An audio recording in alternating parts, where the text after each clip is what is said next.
راديو إيرنا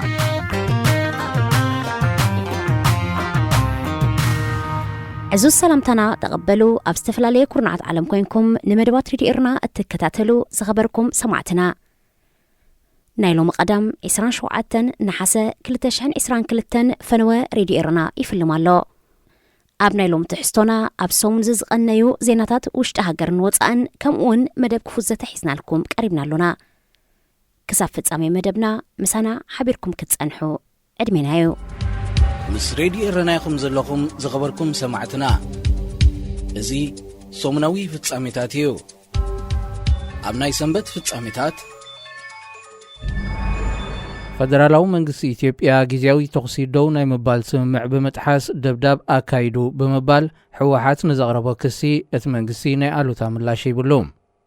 حواحات منغس إثيوبيا بعسر تحمشتن حاسة أب معرباو كفال تقراي زركب كبابيتات ددبيت نحاد ساعات زتصنحة ناي كبير برات مدقعتي أكايدو كبيليو زغسس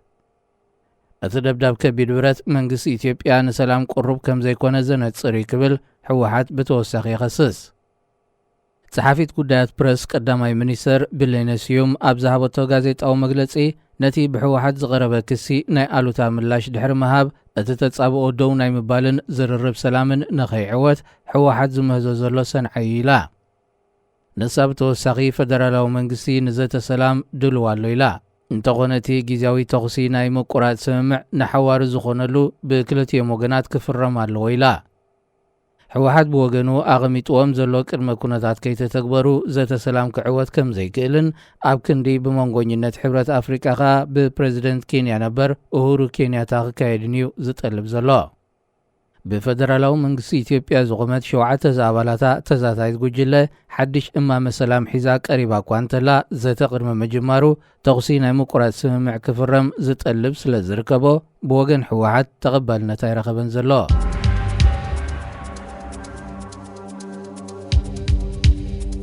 ناي مقعزيا نفاريت إثيوبيا بررتا بمدقاسوم نام مريت كتعالولو زنبرا جيزي تناويحو إذا بعصرت حمشن حاسة كاب كتما خارتم ناب أديس آبات قعز زنبرت نفاريت بأوتو بايلوتا بتبرلو زنبرت اوان أهقراو معرفو نفرتي بولي مبتحا ملكت كوانتابت إتما بررتا بمدقاسوم ناي بررا جيزي آكم زناوحي أفيشن هيرالد فليتوم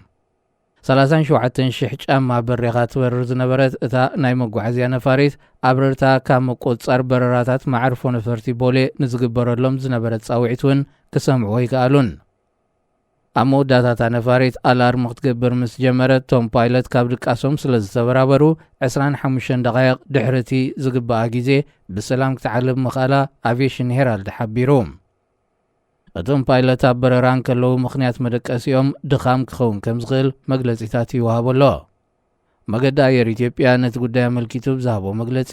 እቶም ፓይለታት ካብ ስራሕ ደው ክብሉ ከም ዝተገብረን መርመራ ክካየድ ምዃኑን ኣፍሊጡ ብሕፅረት ሰብ ሞያ ክሳቐ ዝጸንሐ መገዳ አየር ኢትዮጵያ ካብ ኣባላቱ መራረታት ክቐርበሉ ምጽንሑ ዝግለጽ ኣብ ኣፍሪቃ ብዕቤቱ ምስ ቀዳሞት ዝስራዕ መገዳ አየር ኢትዮጵያ ፓይለታቱ ብሸለልትነት ዝኽሰሱን ተዳኺኖም ናብ ሃገራት ኤውሮጳን ኣሜሪካን ዝገብሮ በረራታት ክጽሎ ከም ዝኽእል ክኢላታት ተዓውዲ የጠንቅቑ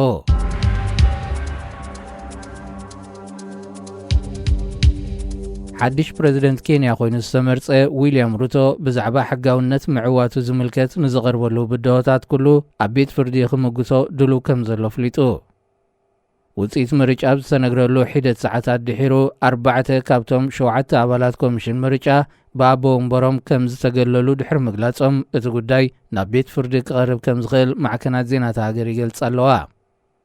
نحمشا جزي توداديرو زي تعوته برايلا أودينغا زمرح سلفي بأبلات كوميشن مريچات هاجر قريب زولو كسي نابيت فردي بموساد حقاو معلبك قبرلو مخانو فليتو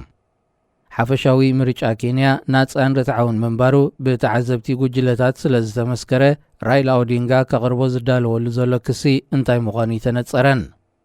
እቶም 4 ኣባላት ኮሚሽን ምርጫ ናይ መወዳእታ መስርሕ ምቁጻር ተኻይዱ ተዓዋቲ ንምልላይ ሒደት ደቓይቕ ምስተረፎ ኣቦ ወንበር ኣዋሲኑና ክብልዮም ዝኸሱ ዘለዉ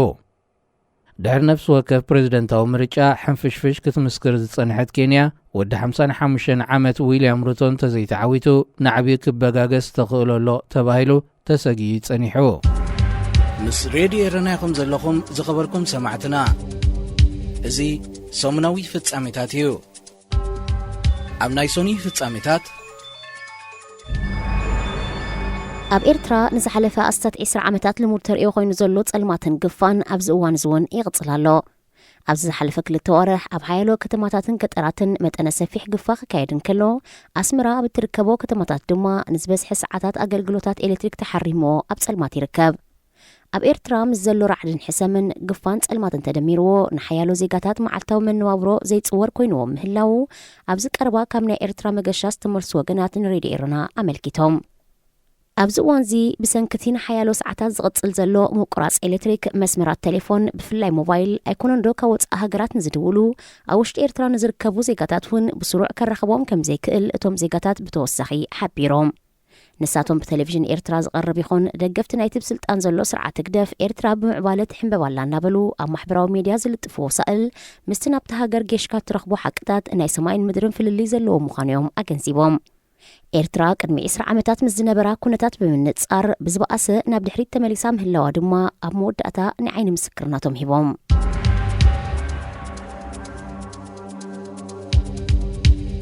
ዕጡቃት አልሸባብ ኣብ ከተማ ሞቃዲሾ ናብ እትርከብ ሆቴል ወሪሮም ብምእታው ብዝፈጸሞ መጥቃዕቲ ብውሕዱ 20 ሰባት ከም ዝተቐትሉ ሰበስልጣን መንግስቲ ኣረጋጊጾም። እቶም ዕጡቃት ብ19 ነሓሰ ናብቲ ሓያት ዝተባህለት ሆቴል ብምእታው ልዕሊ 200 ሰባት ጆሆ ከም ዝሓዝዩ ተገሊጹ። ሓይልታት ጸጥታ ሶማል ጆሆን ዝተታሕዙ ነፃ ንምውፃእ ኣብ ዘካየድዎ ስርሒት 106 ሰባት ከድሕኑ ከም ዝኸኣሉ ተሓቢሩ። ኣብቲ ኣስታት 30 ሰዓታት ዝወሰደ ስርሒት 117 ሰባት ከም ዝቆሰሉ 15 ካብኣቶም ብከቢድ ዝተሃሲቡ ምዃኖም ቁፅሪ ምውታት ካብ ዘለዎ ክውስኽ ከም ዝኽእል ሚኒስትሪ ጥዕና ሃገር ኣፍሊጡ። አልሸባብ ዝሓለፈ ኣስታት 2 ወርሕ ኣብ ማእከል ሶማልን ምስ ኢትዮጵያ ኣብ ዘዳውቡ ዞባታትን መጥቃዕታቱ ኣሓይሉ ይርከብ። ሰራዊት ሶማል ካብ አልሸባብ ንዝፍነዎ ዘሎ መጥቃዕታት ንምግጣም ኣሜሪካ ብነፈርቲ ክትሕግዞን ከላ ኢትዮጵያ ብወገና ናብቲ ምስ ሶማል ዘዳውባ ዞባታት ኣስታት 2000 ሰራዊት ኣዋፊራላ። ሰራዊት ፌደራላዊ መንግስቲ ሶማል ንመጥቃዕታት አልሸባብ ንምምካት ሓገዝ ሰራዊት ካልኦት ሃገራት እናደለዩ ኣብ ኤርትራ 30 ዓመቶም ኣሕሊፎም ዘለው ኣስታት 5,000 ወታደራት ሶማል ናብ ዓዶም ተመሊሶም ምስ ሰራዊት ሃገሮም ክጽንበሩ ዘይከኣልሉ ምኽንያት ኣብቲ ሃገር ዓብ መዛረብ ርእስቲ ኮይኑ ምህላው ይፍለጥ። ፕሬዚደንት ሶማል ኣብ 9 ሐምለ ናብ ኤርትራ ዑደት ብምክያድ ምስቶም ወታደራት ድሕሪ ምርኻቡ ኣብ ዝሓፀረ ናብ ዓዶም ክምለሱ ምዃኖም እኳ እንተገለጸ ግብራዊ ከይኮነ ልዕሊ 1 ወርሒ ሓሊፉሎ።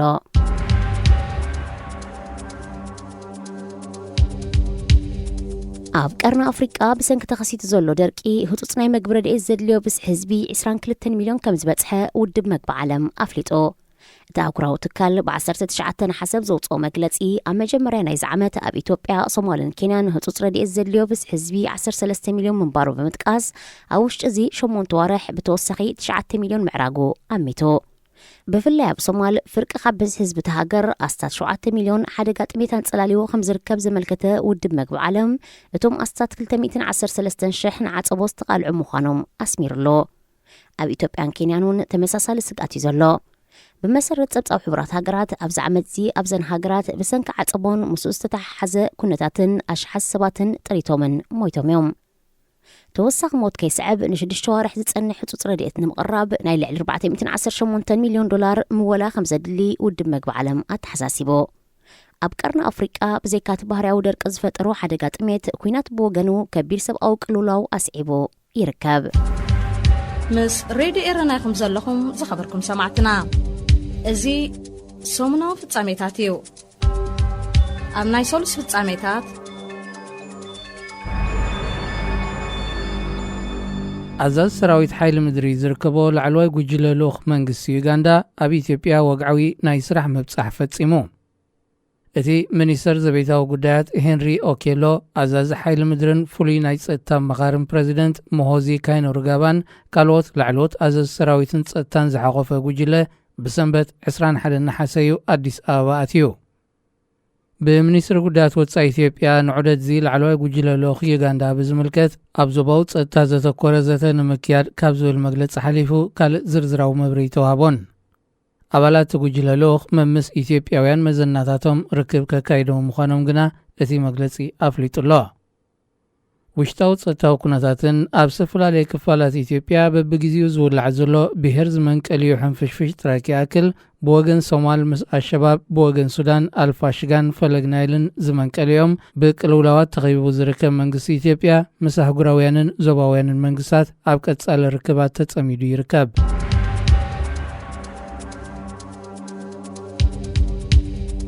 ኣብ ሱዳን ብሰንኪ ዝናብ ዝፈጠሮ ዕለቕለቕ ናይ ዝሞቱ ሰባት ቁጽሪ እናወሰኸ ዝመጻሉ ዘሎ እዋን መንግስቲ እታ ሃገር ኣዋጅ ህፁፅ እዋን ኣውፅዩ። ብ16 ነሓሰ ዝዘነበ ማይ ብዝፈጠሮ ዕለቕለቕ ልዕሊ 2500 ሰባት ካብ መነባብሮኦም ኣመዛቢሉ እንከሎ ብዕለት 19 ዝሃረመ ማይ ብውሕዱ ኣብ 17 ዓድታት ዝርከብ ልዕሊ 30,000 ህዝቢ ኣመዛቢሉ ይርከብ። ህዝብተን ከባቢታት ኣብ ቤት ትምህርታትን ካልእ ህዝባውያን ቤት ጽሕፈታትን ክዕቆብ እንከሎ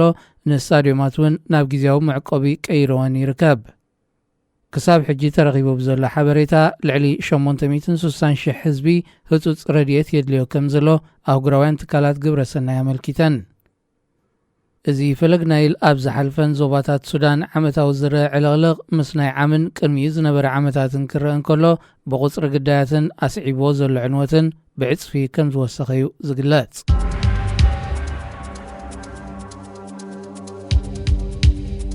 ኣብ ዴሞክራሲያዊት ሪፐብሊክ ኮንጎ ሓድሽ ምልክታት ተላባዒ ሕማም ኢቦላ ከም ዝተረኣየ ተገሊጹ። ሮይተርስ ንሰሞያት ሃገር ብምጥቃስ ኣብ ዘርግሖ ሓበሬታ ኣብ በኒ ዝተባህለት ከተማ ኢቦላ ብዘስዕብ ቫይረስ ዝተለኽፈት ጓል ኣንስተይቲ ተረኺባ። እታ ጓል 46 ዓመት ተሓካሚት ኣብ ፍሉይ መወሸቢ ማእከል ተወሲዳ መርመራ ምስ ተገብረላ ምስቲ ብ2018 ዝተኸስተ ለበዳ ኢቦላ ቫይረስ ዝተኣሳሰረ ሕማም ምዃኑ ተፈሊጡ። 2 መዓልታት ኣቐዲሙ ውድብ ጥዕና ዓለም ኣብ ዴሞክራሲያዊት ሪፐብሊክ ኮንጎ እቲ ለበዳ ዳግማይ ክላዓል ተኽእሎ ከም ዘሎ ዘርእዩ ምልክታት ብምርካቦም ሰሞያ ጥዕናት ሃገር መርመራ የካይዱ ምህላዎም ኣፍሊጡ እዩ።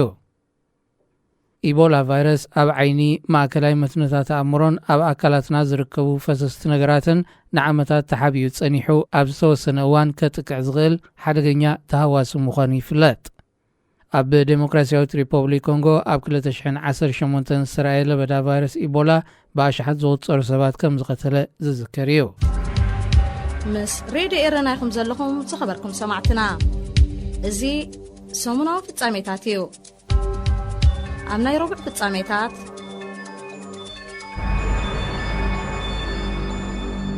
ላዕለዋይ ኣኽባር ሕጊ ኣህጉራዊ ቤት ፍርዲ ገበነኛታት ካሪን ካህን ኣብ ሱዳን ወግዓዊ ናይ ስራሕ ምብጻሕ ገይሩ። ኣብቲ ትማሊ 23 ነሓሰ ምስ ሰበስልጣን ሱዳን ዘካየዱ ርክብ ብዛዕባ እቶም ኣብ እዋን ስርዓት ኣልበሽር ገበን ዝፈጸሙ ላዕለዎት ሰበስልጣናት ነበር ናብ ቤት ፍርዲ ዝቐርብሉ መንገዲ ተዘራሪቡ። ኣብቲ ኣጋጣሚ ዑመር ኣልበሽር ዝርከቦም ሓያሎ ሰበስልጣን ነበር ገበነኛታት ምዃኖም ዘቃልዕ ሓድሽ መርትዖታት ካብ ቤተሰብ ግዳያት ቀሪቡ። እቲ ላዕለዋይ ኣኽባር ሕጊ ዝሄግ ኣብቲ ኣጋጣሚ ኣብ ዝሃቦ ቃል ገበነኛታት ናብ ፍርዲ ክቐርቡ ዝጠልብ ድምፂ ግዳያት ሎሚ እውን እናዘየደ ይመጽእ ኣሎ ኢሉ። ብዛዕባ ተቐሪቡ ዝበሃል ዘሎ ሓድሽ መርትዖታት ግና ዝሃቦ ዝርዝራዊ ሓበሬታ የለን። እቲ በዓል ስልጣን ኣብ ዑደቱ ቁሻይብ ተባሂሉ ዝፍለጥ ዓሊ መሐመድ ዓብድራሕማን ዑመር ሓሰን ኣልበሽርን ካልኦት ሓለፍቲ ጸጥታ ሰራዊትን ነበር ኣብ ልዕሊ ህዝቢ ዳርፉር ዝፈጸምዎ ጃምላዊ ህልቂትን ካልእ ሰብኣዊ ተግባራትን ሕጋዊ መዕለቢ መታን ክግበረሎም ናብ ኣህጉራዊ ቤት ፍርዲ ገበነኛታት ክርከቡለዎም ኢሉ። ቆንስል መሰጋገሪ መንግስቲ ሱዳን ኣብ ስልጣን ኣብ ዝነበረሉ እዋን ንዑመር ኣልበሽር ናብ ዘሄግ ክርከብ ንዝብል ሓሳብ ኣብ ክልተ ገሚዕዎ ምንባሩ ይዝከር።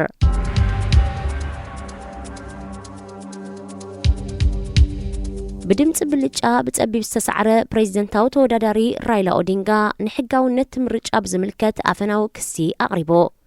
ማዕከናት ዜና ኬንያ ብዘቃልሖ ዘለዎ ሓበሬታ መሰረት ቤት ፍርዲ ነቲ ቀሪቡ ዘሎ ኣፈናዊ ክሲ ኣብ ውሽጢ 4 መዓልቲ ምላሽ እንተዘይብሉ ወግዓዊ ክሲ ክምስርት ምዃኑ ራይላ ኦዲንጋ ዘጠንቀቕ ዘሎ። ድሕሪ ወግዓዊ ክሲ ምቕራቡ ላዕለዋይ ቤት ፍርዲ ኬንያ ኣብ ውሽጢ 3 ሳምንታት ነቲ ጉዳይ ክፈትሕ ተፅቢት ይግበረሉ። ንሓሙሻይ ግዚኡ ኣብ ፕሬዚደንታዊ ምርጫ ዝተሰዓረ ራይላ ኦዲንጋ ኣብ ነፍሲ ወከፍ ዝተሰዓረሉ እዋን ንውፅኢት ምርጫ ክቕበል ፈቃደኛ ብዘይምንባሩ ኣብ 2007 ህይወት 1200 ከምኡውን 10 ዓመታት ድሒሩ ልዕሊ 100 ሰባት ዝወሰደ ሕንፍሽፍሽ ኣብቲ ሃገር ተላዒልዮ። ዕድመ ስልጣኑ ብቂዑ ዝእለ ዘሎ ፕሬዚደንት ኡሁሩ ኬንያታ ወግዓዊ ደገፉ ኣብ ክንዲ ምክትሉ ኮይኑ ዘገልግል ዊልያም ሩቶ ንራይላ ኦዲንጋ መሃቡ ዝዝከር ኮይኑ ኣብዚ ውፅኢት ምርጫ ተጠፋፊኡ ዝበሃለሉ ዘሎ እዋን ግና ዝኾነ ርእይቶ ኣይሃበን ዘሎ። ኬንያ ብዘይምልዓልን ሕንፍሽፍሽን ንሓፈሻዊ ምርጫ ክትወፅኦ ድያ ዝብል ዝነበረ ስግኣት ዳግማይ ከይምለስ ፍርሒ ከም ዘሎ ዲፕሎማሰኛታት ካብቲ ሃገር ይገልጹ።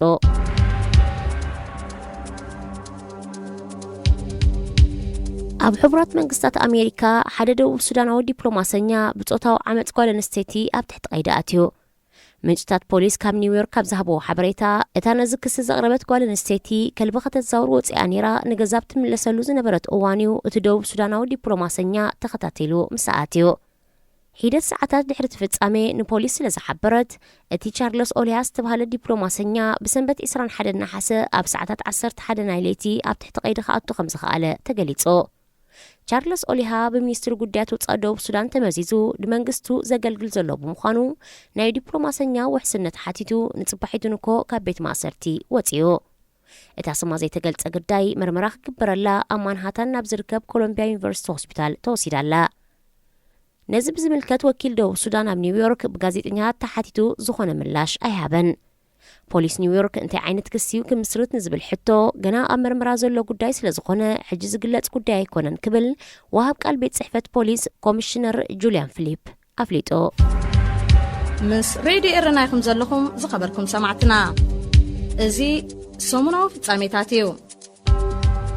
ኣብ ናይ ሐሙስ ፍጻሜታት ኣብ ዓባይ ብሪጣንያ ዝሓለፈ ዓመት ንኤርትራዊት መንእሰይ ዝቐተለ ውልቀ ሰብ ን21 ዓመት ክእሰር ተፈሪዱ። እቲ ሓለፎም ወልደ ዮሃንስ ዝተባህለ ወዲ 26 ዓመት መንእሰይ ካብቲ ብዕለት 31 ሓምለ 2021 ገበን ዝፈጸመሉ ግዜ ትሒዙ ኣብ ትሕቲ ቀይዲ ጸኒሑ።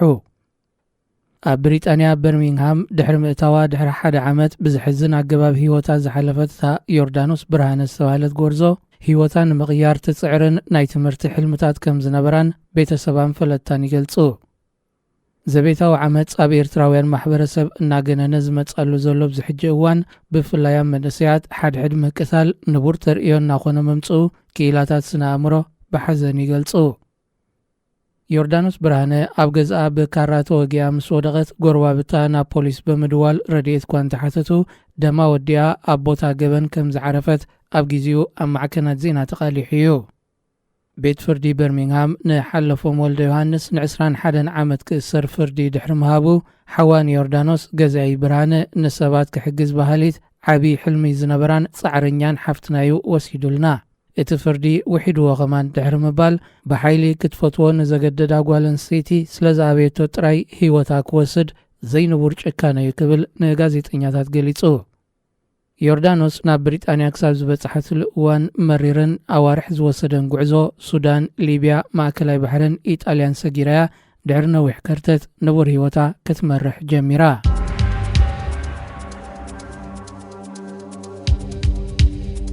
ኣብ ሰሜናዊ ክፋል ኢትዮጵያ ተተግቢሩ ዝጸንሐ ጊዜያዊ ተኽሲ ደው ናይ ምባል ስምምዕ ተጣሒሱ ዳግማይ ኩናት ከም ዝተወልዐ ብክልቲኦም ወገናት ዝተዋህበ መግለፂ ኣፍሊጡ። እቲ ኣብ ከባቢ ከተማ ቆቦ ከም ዝተወልዐ ዝነገረሉ ዘሎ ኩናት ብወገን ሕወሓት ካብ ፈደራላዊ ሰራዊት ኢትዮጵያ ብዝተፈነወ መጥቃዕቲ ከቢድ ብረት ከም ዝጀመረ እዩ ዝግለጽ ዘሎ። ማእከላይ እዚ ሓይልታት ትግራይ ኣብ ዘውፅኦ መግለፂ እቲ ብደቡባዊ ግንባር ዝጀመረ መጥቃዕቲ ጸቕጢ ንምግባር ዳ እምበር ቀንዲ ዕላማ ሰራዊት ኢትዮጵያ ብወገን ምዕራብ ዘድሃበ ምዃኑ መልኪቱ። መንግስቲ ኢትዮጵያ እቲ ጊዜያዊ ተኽሲ ደው ናይ ምባል ስምምዕ ብወገን ሓይልታት ትግራይ ከም ዝተጣሕሰ ካብ ምግላጽ ሓሊፉ ብዛዕባ እቲ ኩነታት ዝርዝር ሓበሬታ ይሃበን ዘሎ። ድምፂ ከቢድ ብረት ካብ ረቡዕ ሰዓት 5 ወጋሕታ ይሰምዑ ከም ዝነበሩ ንሮይተርስ ዝሓበሩ ነበርቲ እቲ ከባቢ ፍሉይ ሓይልታት ኣምሓራን ምልሻ ፋኖን ካብ ቅድሚ 2 መዓልትታት ሒዞም ብኣውቶቡሳት ክጓረቱ ቀንዮም ክብሉ ቃሎም ሂቦም። እዚ ብረቡዕ ወጋሕታ ጀሚሩ ከም ዘሎ ዝግለጽ ዘሎ ኩናት እንተቐጺሉ እቲ ካብ ወርሒ መጋቢታት ሒዙ ጸኒዑ ዝጸንሐ ጊዜያዊ ተኽሲ ደው ናይ ምባል ስምምዕ ብወግዒ ዘፍርስ እዩ። ብሚልዮናት ዝቝጸር ህዝቢ ሃገር ኣብ መዛቢሉን ንጥሜታ ቃሊዑን ዝርከብ ኣብ መንጎ ፈደራላዊ መንግስቲ ኢትዮጵያን ሓይልታት ትግራይን ዝካየድ ዘሎ ኩናት መንጎኛታት ኣትዮም ብሰላማዊ ዘተ ክፍታሕ ጻዕርታት ክግበር እኳ እንተጸንሐ ብክልቲኦም ወገናት ናይ ሰላም ሸውሃት ከም ዘይጸንሐ እዩ ብዲፕሎማሰኛታት ዝወሃብ ዘሎ ትንታነ።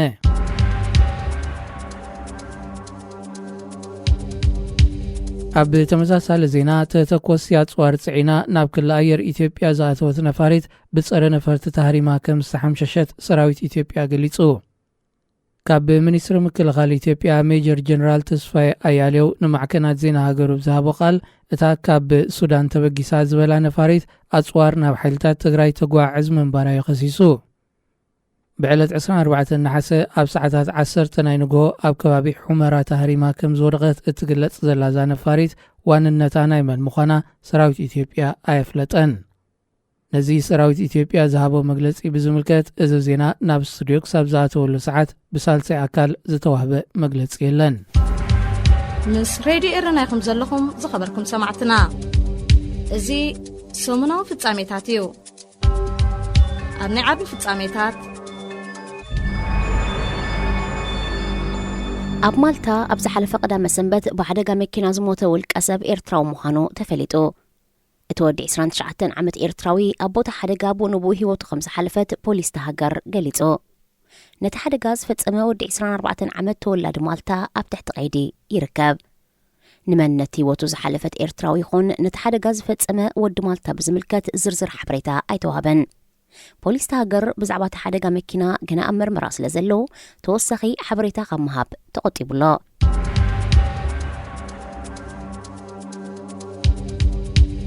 ኣህጉራዊ ማሕበረሰብ ዓለም ነቲ ኣብ ሰሜን ኢትዮጵያ ዳግማይ ዝተወልዐ ውግእ ሓድሕድ ዝኾንን መግለጺታት የውፅእ ኣሎ ዋና ጸሓፊ ውድብ ሕብራት ሃገራት አንቶኒዮ ጉተረስ ንጋዜጠኛታት ኣብ ዝሃቦ ቃል ኣብ ኢትዮጵያ ኩናት ምቕጻሉ ጎሃ ከም ዝተሰምዖ ብምግላጽ ክልቲኦም ወገናት ናብቲ ዝጀመርዎ ዝርርብ ሰላም ክምለሱ ጸዊዑ ኣቦ ወንበር ኮሚሽን ሕብረት ኣፍሪቃ ሙሳ ፋኪ መሐመድ ብወገኑ ኣብ ዝሃቦ ቃል ግዝያዊ ተኽሲ ደው ናይ ምባል ስምዕ ሂወታይ መቂታ ሸሓት ኢትዮጵያውያን ከም ዘድሓነ ብምዝኻር ኩሎም ወገናት ነቲ ብወኪል ሕብረት ኣፍሪቃ ዝጀመረ መንጎኝነት ዕድል ክህብዎ ጸዊዑ ንዳግማይ ምውላዕቲ ኩናት ብዝምልከት ፌደራላዊ መንግስቲ ኢትዮጵያን ሓይልታት ትግራይን ሓድሕድዮም ዝወቃቐሱ ህወሓት ብረቡዕ 24 ነሐሰ ኣብ ዘውፅኦ መግለጺ ሰራዊት መንግስቲ ምልሻታት ፋኖን ፍሉይ ሓይሊ ምሓራን ኣዋፊሩ ኩናት ከም ዝጀመረ ክገልጽ እንከሎ ወሃብ ቃል መንግስቲ ኢትዮጵያ ብወገኑ ሰራዊቱ ንዝተኻየደሉ መጥቃዕቲ ናይ ምክልኻል መሰል ኣለዎ ክብል እቲ ኩናት ብወገን ህወሓት ከም ዝጀመረ ገሊጹ ካብ ፖሊሲ ጉዳያት ወፃኢ ሕብረት ኤውሮጳ ጆሴፍ ቦረል ብወገኑ እቲ ኩናት ብእዋኑ ደው ክብል እንተዘይክኢሉ ድሮ ብኩናት ተዳኺሙ ዝጸንሐን ሓደጋ ጥሜታን ጽላሊዎ ዘሎን ህዝቢ ትዞባ ኣብ ከቢድ ሰብኣዊ ቅልውላው ክሽመም ከም ዝኽእል ኣጠንቂቑ ነዚ ኣብ መንጎ ፌደራላዊ መንግስቲ ኢትዮጵያን ሓይልታት ትግራይን ተወሊዑ ዘሎ ኩናት ዝኹንን ተመሳሳሊ መግለጺታት ካብ ብሪጣንያን ቱርክን ዝርከብአን ሓያሎ ሃገራት ዓለም ተቃሊሑሎ ኣቐድማ ኣቢሉ ጸሓፊ ጉዳያት ኣሜሪካ አንቶኒ ብሊንከን ሰራዊት ኢትዮጵያን ሓይልታት ትግራይን ብዓቕሚ ንምድኻሞም ንዘተ ሰላም ዕድል ክህቡ ቀሲቦም ይምባሉ ብዓንቶ ብኡን ዘተ ንምጅማር ቅድሚ ኩነታት ዘቐምጡ ክልቲኦም ወገናት ድሌት ሰላም ሃልይዎም ዘይኮነ ግዜ ንምዕዳግ ዝመሃዝዎ ሜላ እዩ ክብሉ ኣብ ኣዲስ ኣበባ ዝርከቡ ወጻእተኛታት ዲፕሎማሰኛታት ይኸሱ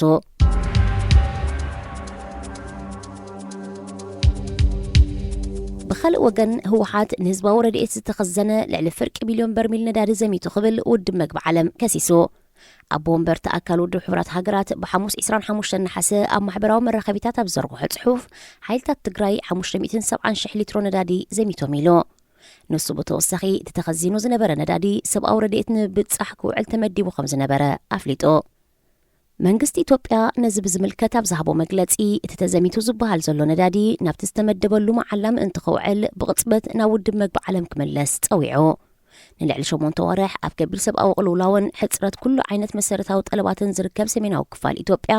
ድሕሪ ነዊሕ ዝርርብ ምስ መንግስቲ ኢትዮጵያ ዝኣተዎ ረድኤት ክባፅሓሉ ካብ ዘይክእለሉ ምኽንያት ሓደ ዋሕደ ቀረብ ነዳዲ ምዃኑ እዩ ዝንገረሉ ኣብዚ በስሐ ክፋል ሰሜናዊ ኢትዮጵያ ደርቂ ኣጋጢሙ እኳ እንተሎ ኣብ ገለ ከባቢታት ትግራይ ዓፅቦ ከጋጥመሉ ዝኽእል ምልክታት ይረአ ከም ዘሎ ትካላት ረድኤት የጠንቀቓ ሬድዮ ኤረና